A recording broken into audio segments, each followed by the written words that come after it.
multiple silver strands, and when she twisted her head, he met a direct, dark gaze that threw him back 25 years in time, to feverish nights in a cookhouse, to nights when Kate held him and loved him, and thereby assured him he was still a man, still worth something for all that he lived his days as an indentured slave. She lowered her eyelashes, a small dimple appearing on her cheek.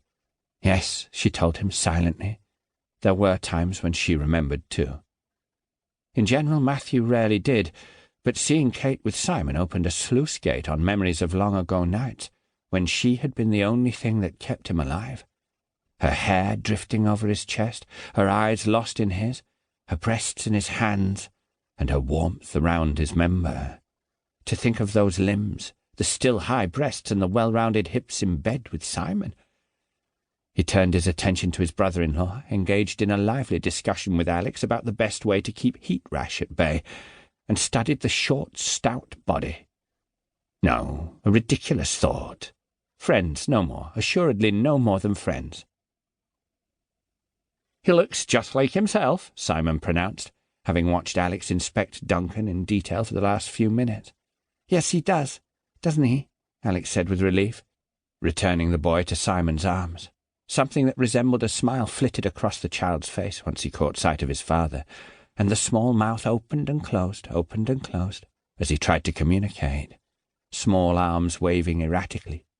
"Blue eyes," she added, for Matthew's benefit, who as yet had not held the boy. "Ah." Matthew took yet another gulp of beer. Alex threw him a look. What was the matter with him? Barely a word had he uttered since they got here, and why was he staring the way he did at Simon? Matthew caught her eye, gave a little shrug as if to say, "What?" "Oh." Alex hid her smile in her lemonade. It wasn't Simon he was staring at, was it? No, it was baby Duncan.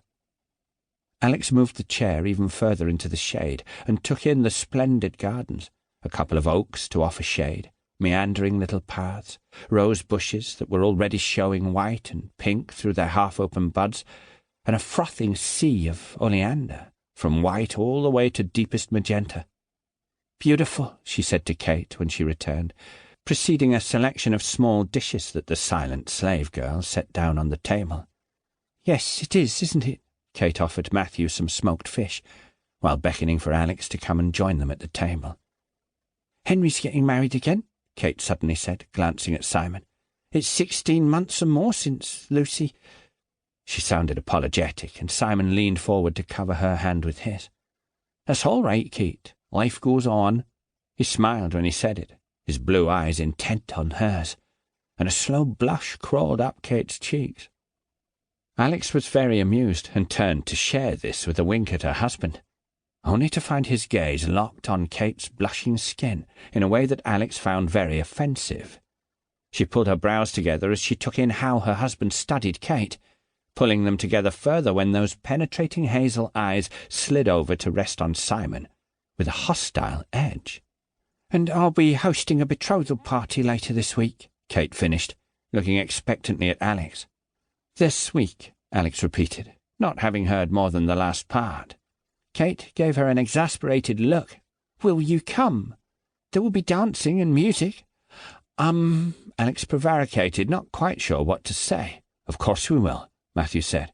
"It's a long time since we danced." "I don't have anything to wear," Alex confided to Ruth later, "and nor does your father. Da can borrow, and you can sew. I can help you," Ruth offered, sitting down to ease the weight off her back. Proudly she patted her distended stomach. "We're going as well, but I don't think I'll be dancing much." "Probably not," Alex said with a grin.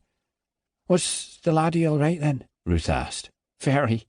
Spoiled rotten by his new father." "That's good.